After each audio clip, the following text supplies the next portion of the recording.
Good morning, Council, and welcome to the second case on our April docket.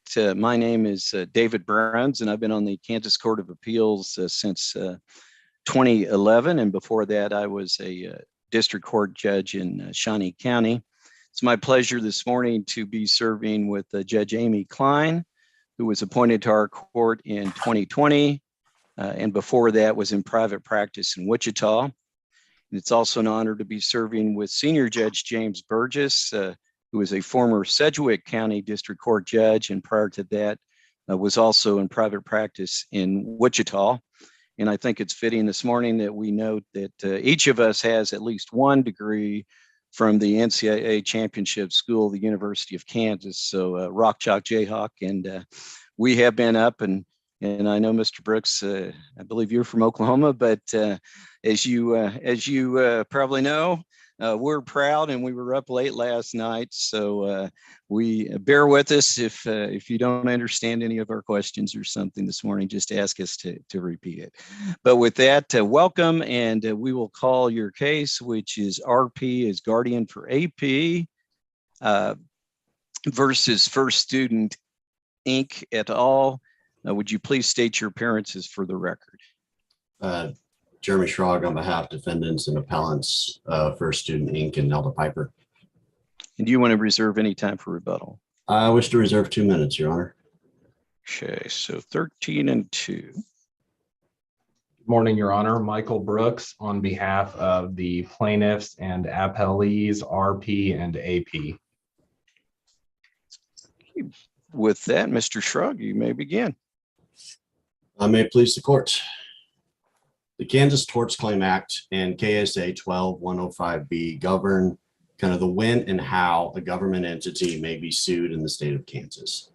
Failure to comply with these statutory rigors can result in the termination of subject matter jurisdiction.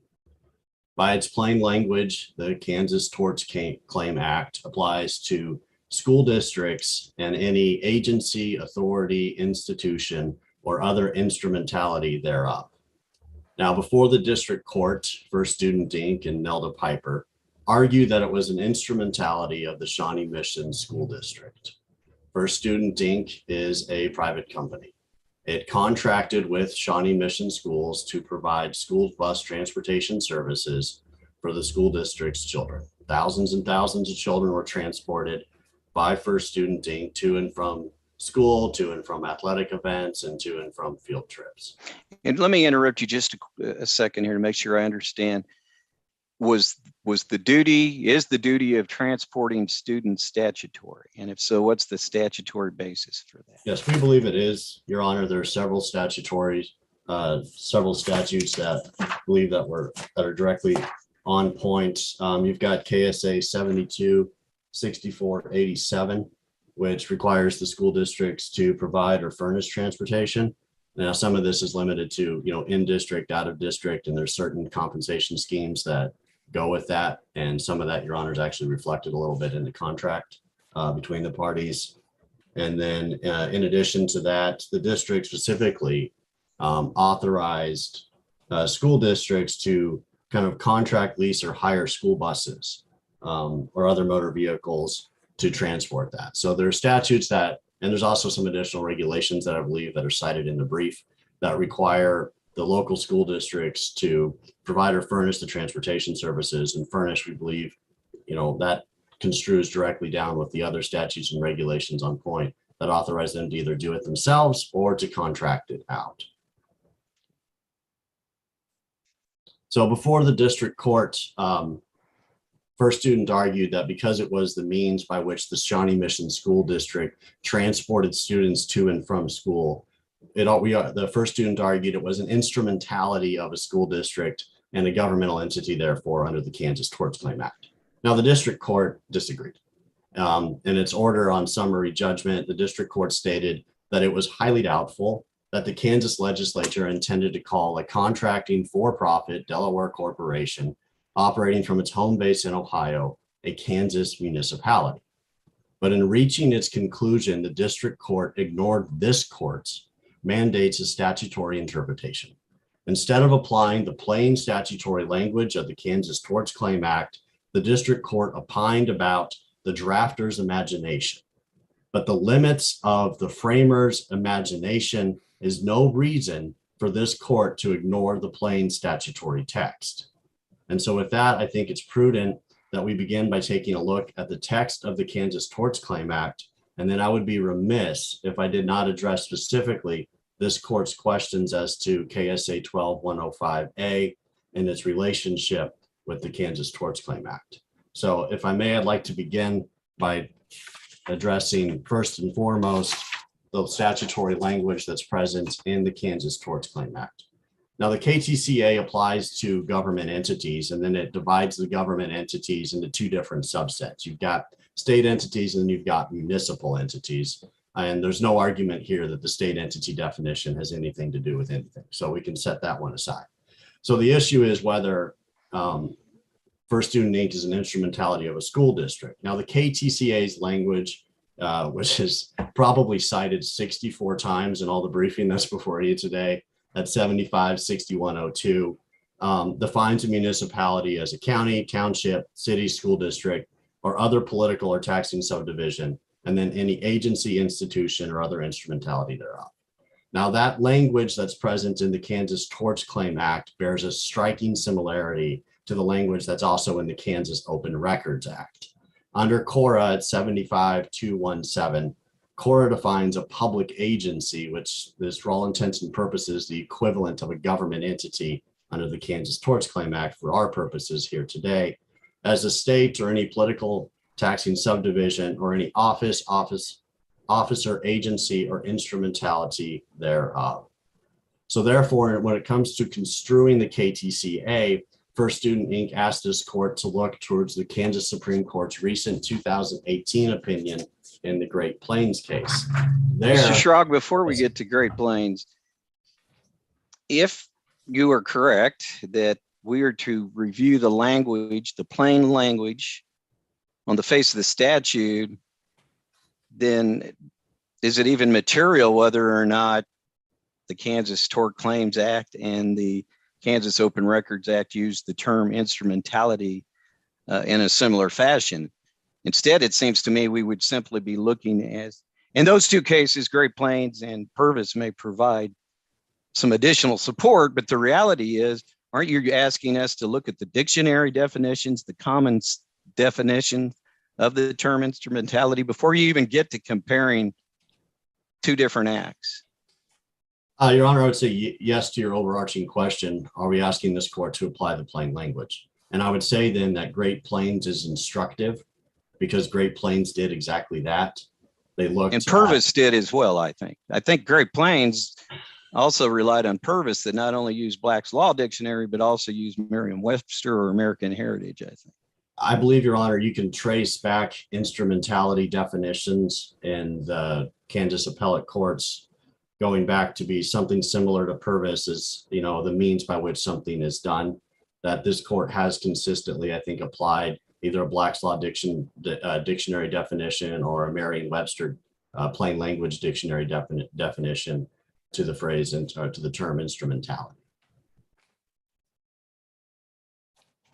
But I do believe that when you're looking at these statutes, because they do share identical language and that they also both involve you know, the rules and rigors regarding how a public agency or how a government entity must operate in the state of Kansas, that it does carry with it a little bit more persuasive value, Your Honor, than just saying, well, this here is another statute that doesn't involve the government, that doesn't involve the obligations of governmental entities, that contains somewhat similar language.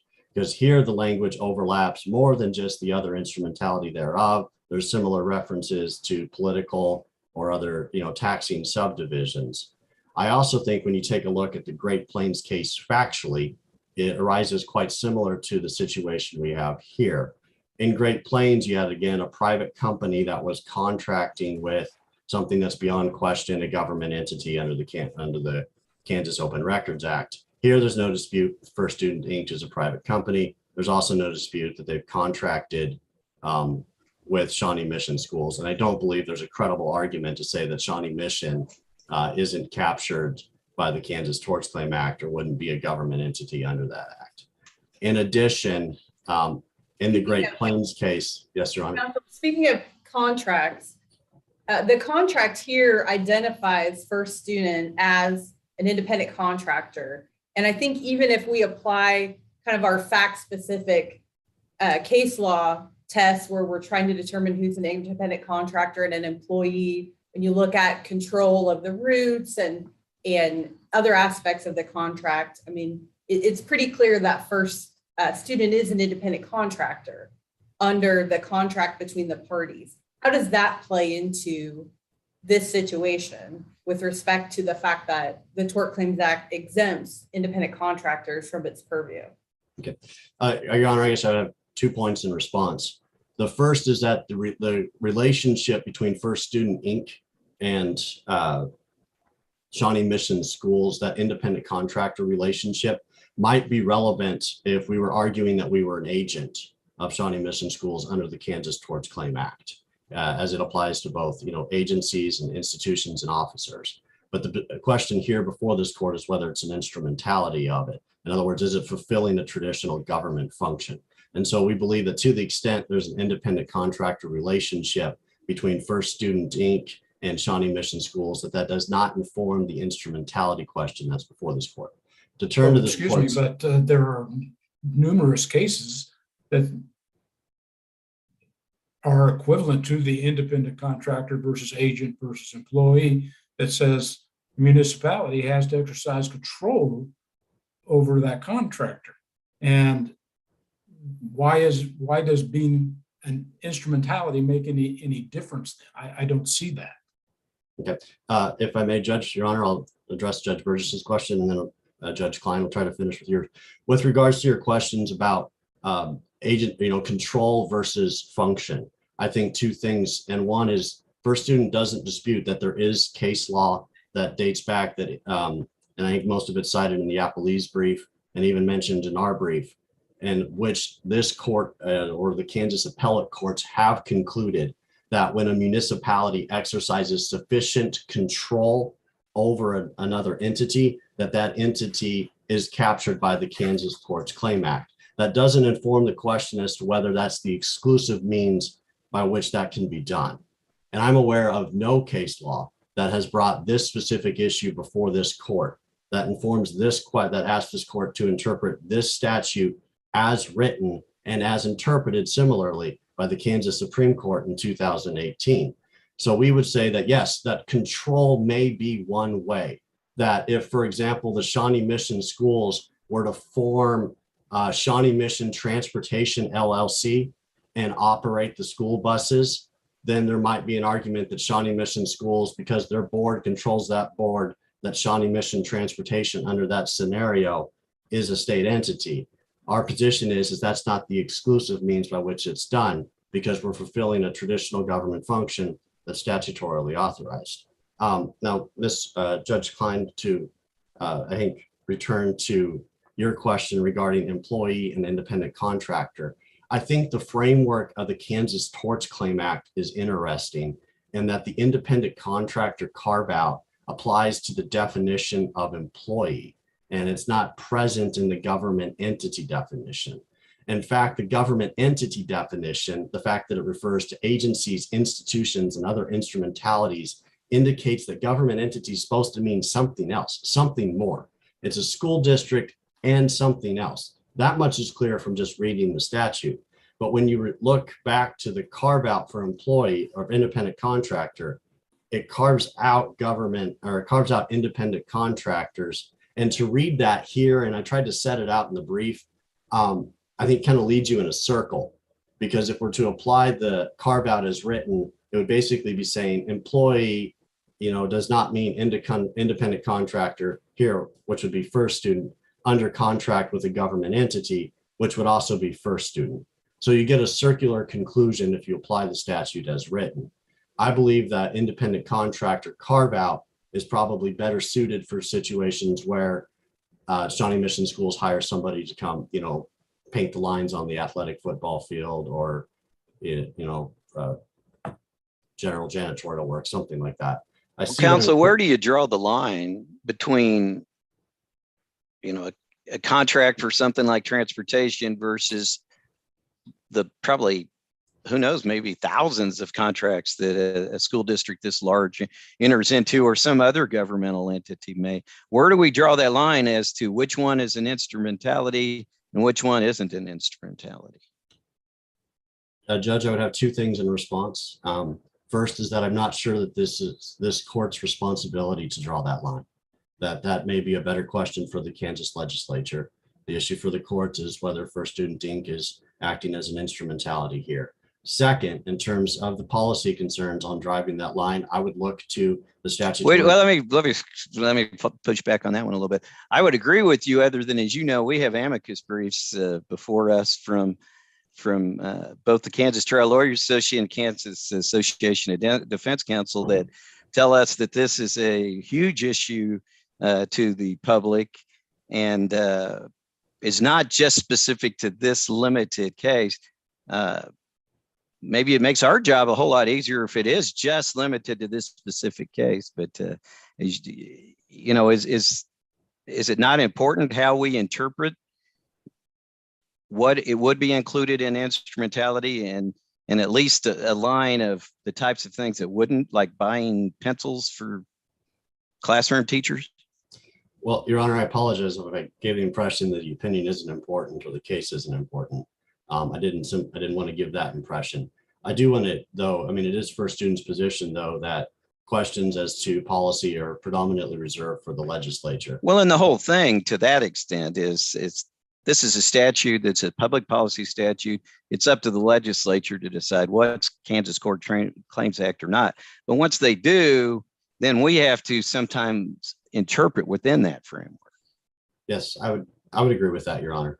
But in terms of the public policy and how do you draw the line, I believe was your initial question. Right. Yeah, that's what I'm trying to figure out.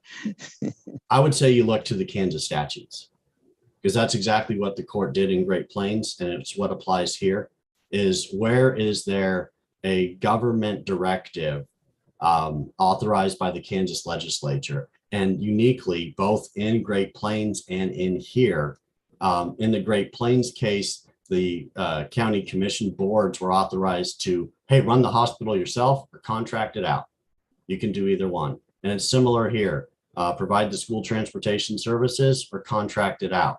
They're both authorized statutory legislative functions. So to the extent this court feels like it needs to draw a line, I would say that's at least a good starting point. And Your Honors, I see that I'm out of time. I know we wanted to address 12. Why don't you wrap this portion up, and I will, so you can save some rebuttal time, and I'll give Mr. Brooks a little extra time if he needs it. But why don't you wrap this section up? But I mean, go ahead and summarize. When you do wrap it up, I do want an answer to the question that we sent an order out about with respect to the different definitions of municipality in 75-6102 and 12-105A, because it's my understanding that the notice is what you base the summary judgment motion on below, correct? Correct, Your Honor. So can you talk to me about the different definitions in those two statutes and whether that's important in this case? With regards to 12105A and the relationship between the Kansas Torts Claim Act and 12105B, I think there's a couple things that inform the answer to that question. The first is, and this is something that First Student acknowledged in the brief, is that there is no other instrumentality thereof language that does not appear in KSA 12105A. And so to the extent you're construing plainly KSA 12105A, First Student would acknowledge that language does not appear. But the language does appear in KSA 12105A that states this is the definition that applies unless context requires otherwise. And then 12105BD, where you look to the notice requirement, requires notices for claims under the Kansas Torts Claim Act. So to the extent 12105BD applies and requires the Kansas Torts Frame Act notice, First Student would say that the definition in the KTCA should apply over the definition in KSA 12105A. And with that, Your Honor, I think I'm in a good place just to conclude. So I will reserve what remaining time I have left for rebuttal. Okay, well, thank you. Mr. Brooks? Good morning, Your Honors, and may it please the court. I'd like to pick up with a question that Judge Klein asked, because I think that really gets to one of the critical issues in this case. The question of the act specifically carves out independent contractors from the scope. Yes, that is within the definition of employee and not municipality. The importance of that, however, is that the legislature specifically considered and addressed the issue of independent contractors. And what it chose to do was include a very specific list under 6102D1 of certain independent contractors that are going to be covered by the Tort Claims Act. It then went on, it wasn't silent on the issue, and then went on to specifically exclude all other independent contractors. So this is not a situation where the legislature was silent on whether an independent contractor qualifies for Tort Claims Act protection. The legislature specifically addressed it.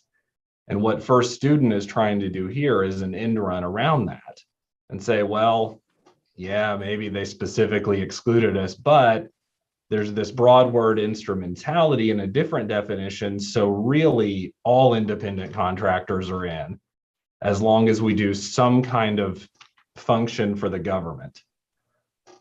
Now, as for that argument, it seems like we've settled on, we're not actually going to go with the most broad meaning of the Black's definition, which is anything used to accomplish any end. We're limiting it apparently based on whether they're performing a government function. And this gets at the question that Judge Burns asked, how do we draw that line? I think what we should do is actually look at the text of 6102B. Municipality means any county, township, city, school district, or other political or taxing subdivision, or any agency, authority, institution, or other instrumentality. There is nothing in that definition that ties the definition of municipality to the function performed by the entity. It is the status of the entity that matters. So for example, an authority of a school district, let's just say there was an authority, the plumbing authority of the school district, to use one of the examples they have, or the janitorial service of the school district. Well, they've said that shouldn't qualify because it's not a government function. I don't see how that is excluded under 6102B. If it's an agency or authority of the school district, it doesn't matter what function it's performing. It is within the definition. And so I think this kind of gets into the adjustum generis argument. If we're looking at how to define other instrumentality in this specific context, which we're looking at the language of this statute, the context of this statute, we have any agency, authority, institution, or other instrumentality. The word other is important. I know that First Student wants to discount it, but that's important because that in ordinary English language and usage indicates that what came before are specific examples of instrumentalities. And so when we're construing instrumentality here, it has to be in reference to what the legislature specifically identified as instrumentalities. And the thing that all of those have in common is that they are all divisions of a governmental entity. They are created and exist for the express purpose of serving a function for that governmental entity. That is absolutely not true with an independent contractor.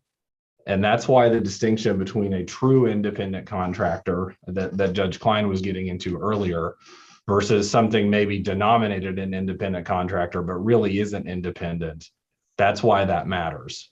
And the control issue that Judge Burgess brought up, and why we have a consistent line of case law dating back to the 70s, construing instrumentality under the Tort Claims Act with reference to control. And I would note that that is consistent with the usage of instrumentality in many other contexts. When we talk about instrumentality in criminal law, it's usually the tool that a person wields to commit a crime. They have control over it. Corporate law and instrumentality is the alter ego of one corporation. It's being completely dominated and controlled to achieve some purpose of that corporation. An independent contractor is not an instrumentality because its only relationship with the contracting entity is to perform one particular service within its own discretion under the control of that government entity, free to perform other services if it wants. And First Student is the classic example of that. The contract with Shawnee Mission School District is one very small part of its business. Most of its business is across the country in Canada. They're free to do whatever they want outside of the Shawnee Mission School District, and they do it.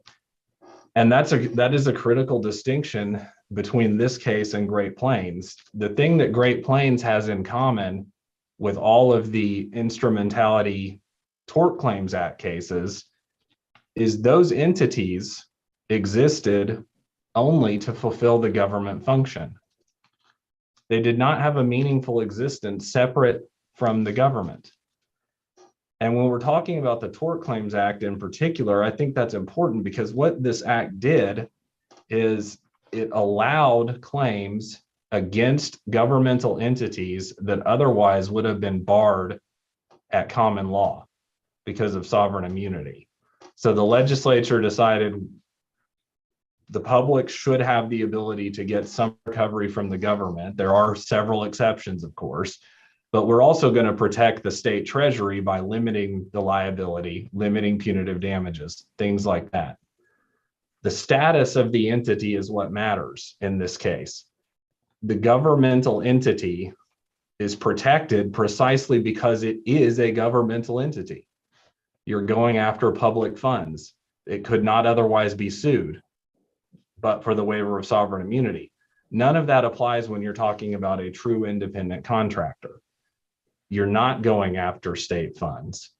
That entity could be sued at common law if this act didn't exist.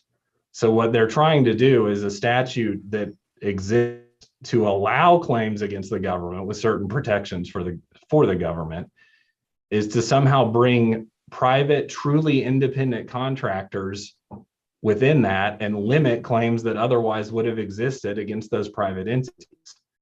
Counsel, help me understand Great Plains a little bit. I'm sure you've read that case. We've probably all read that case fairly recently.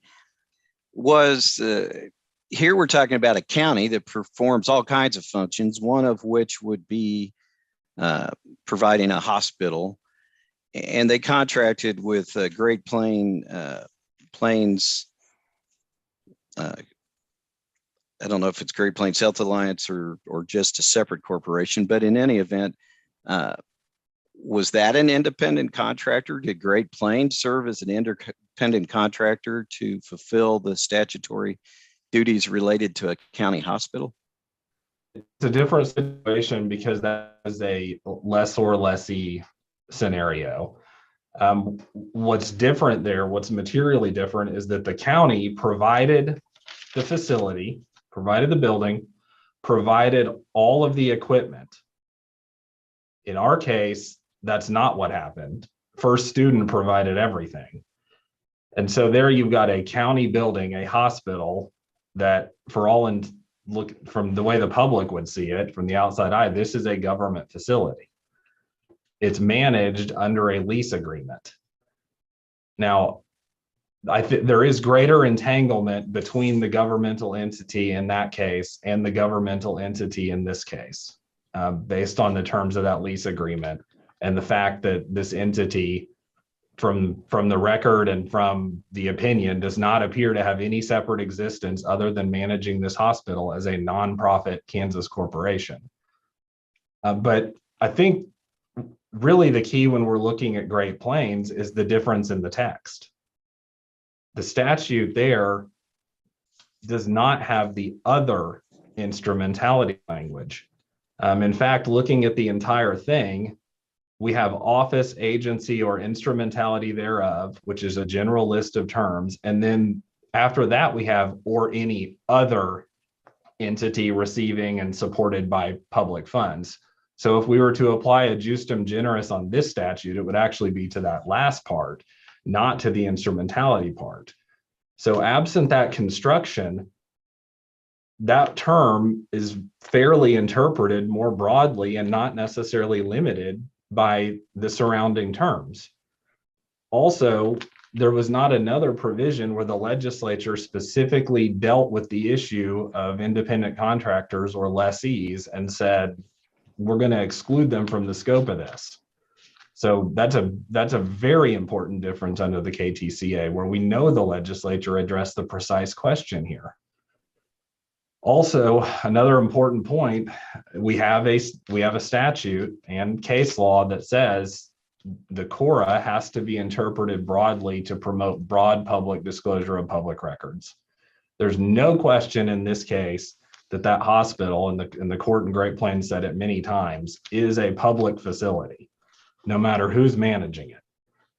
And so those records of the hospital, especially when they're receiving ad valorem funds from ad valorem tax levies, those would be public records. And so interpreting instrumentality more broadly in that situation comports with the specific legislative directive to do that. As we discussed earlier, here there's not a legislative directive to try to include private independent contractors within the scope of the KTC. In fact, there's a pretty clear to the opposite by the legislature specifically excluding independent contractors. And I want to make a point clear here, because I think this was maybe got a little bit muddled in the briefing. Our position is not that no private corporation could ever be an instrumentality. The key here is that we have a true independent contractor. It's not like, for example, the Lane case, where we have a conference center management company. That is a separate corporation, but it existed for the very purpose of the economic development of that particular community. It was managed along those lines, and it was controlled largely, not entirely, but largely by governmental figures in that community.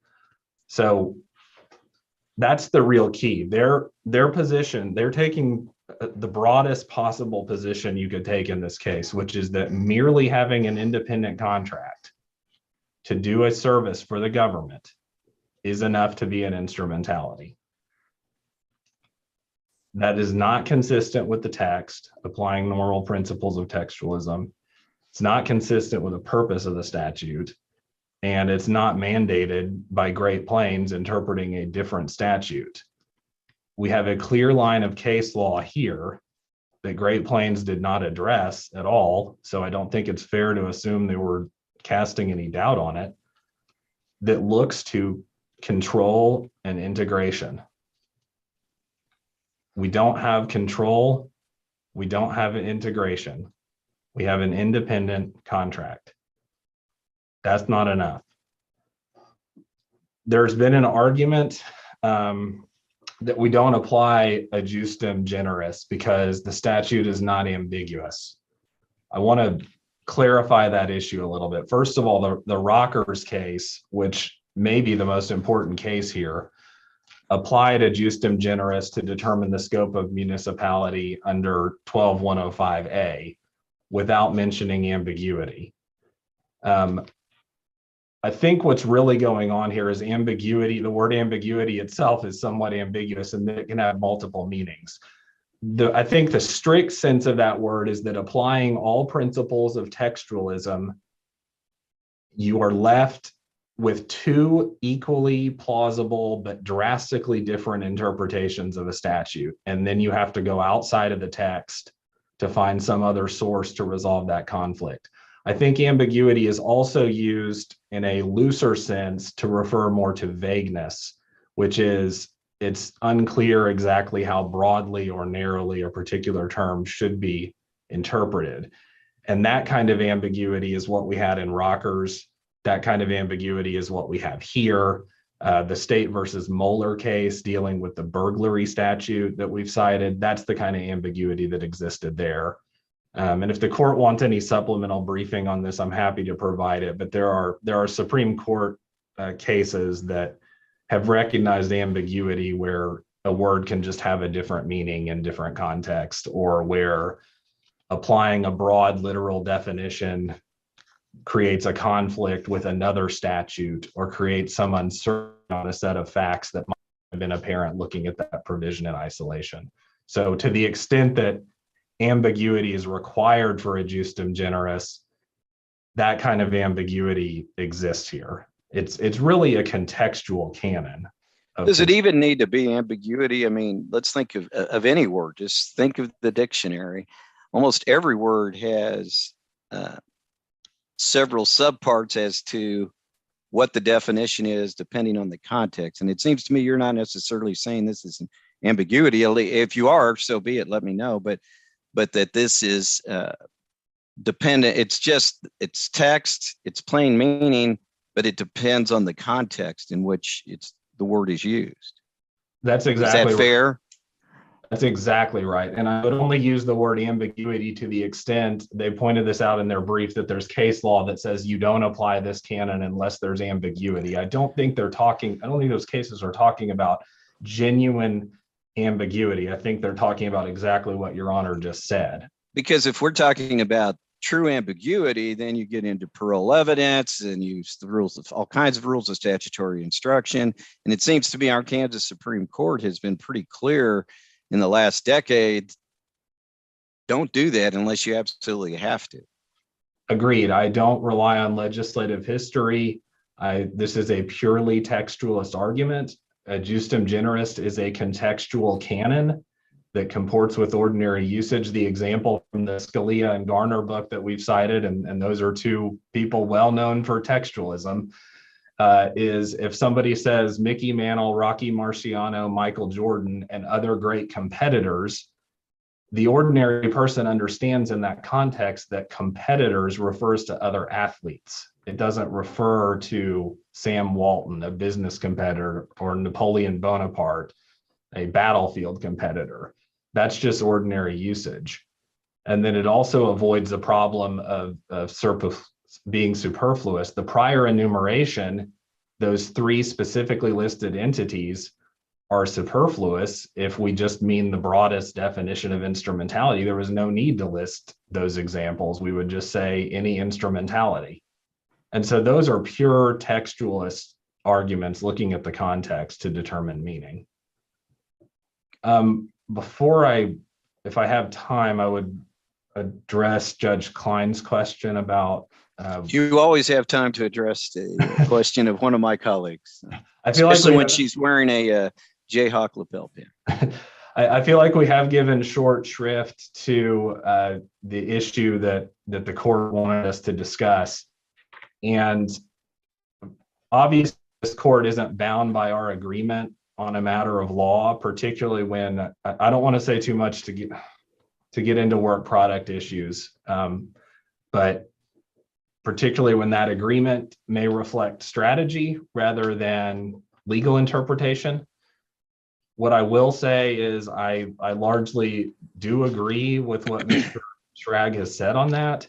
I think the fact that 105B subsection D specifically references a claim arising under the Tort Claims Act against a municipality arising under the Tort Claims Act, plus what he referenced about unless the context requires otherwise. I think it is to read those two statutes together. I don't think it makes any sense that something would be a municipality under the Tort Claims Act, but not covered under this statute. And I think that's, again, goes to our overarching point. We look at context, we look at statutory scheme as a whole. This 105A definition, looking at context, provides additional support for our interpretation of 6102B. Now we have an even longer, more specific list of what constitutes a municipality. And there's nothing on there that even remotely suggests private independent contractor. So I think we do read those statutes together, and I think that supports our interpretation. And unless the court has further questions, I would stand on the briefing. Any other questions from the judges? If not, thank you. And Mr. Schraub, you asked for 2 minutes, but we went about 20 minutes on this, so I'll give you 3 minutes. How about? Well, Your Honor, I'll try not to take more than 2. Okay. Just a couple points in response. Applebee's position here is pretty much identical to what the appellant's position was in the Great Plains case. Before this court and before the Kansas Supreme Court in particular, they argued that they weren't an instrumentality because they weren't an alter ego, weren't performing all the same duties of the county. They didn't have any legislative functions. They were a distinct entity that exercised its independent judgment and how to manage the county hospital with which they were tasked to manage. And the Kansas Supreme Court wholesale rejected each and every single one of those arguments and looked simply to the functions that it was performing.